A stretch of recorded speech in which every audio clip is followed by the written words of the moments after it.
Šiandien pakalbėsime apie sisteminių žodžių ryšius. Tai tarpusavio sąsajos tarp žodžių, kurios padeda suprasti kalbos struktūrą ir logiką. Tai tarsi nematomi siūlai, jungianti žodžius į vientisą tinklą. Taigi ryšiai nėra atsitiktiniai, jie grindžiami tiek kalbos taisyklėmis, tai tiek žodžių reikšmėmis. Kokių būna sisteminių žodžių ryšių? Pirmiausia, tai semantiniai arba leksiniai žodžių ryšiai. Tai yra žodžiai tarpusavė jų sąsajos pagrįstos žodžių reikšmėmis. Galime šnekėti apie sinoniminius ryšius, tai yra žodžių turinčių panašią reikšmę ryšius, antoniminės sąsajas, tai tokias žodžių poras, kurie turi priešingas reikšmės.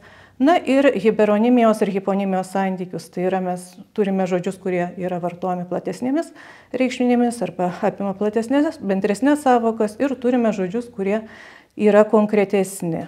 Na, tai pavyzdžiui, gyvūnas ir šuo. Žinoma, ryšiai apima ir gramatiką, vadinasi, kalbame apie gramatinius ryšius. Tai ryšiai pagrįsti žodžių gramatinėmis formomis ir jų vaidmeniu sakinyje.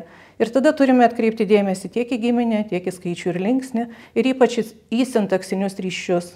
Tai yra, kaip žodžiai sakinyje veikia, kokias funkcijas jie atlieka. Tai žinoma, čia galima kalbėti apie veiksnių ir tarinio ryšius arba pažyminio su apibrėžiamu žodžiu.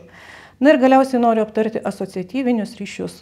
Tokie ryšiai pagrįsti mūsų asmeninė patirtimi ir žiniomis ir jie yra labiausiai subjektyvūs.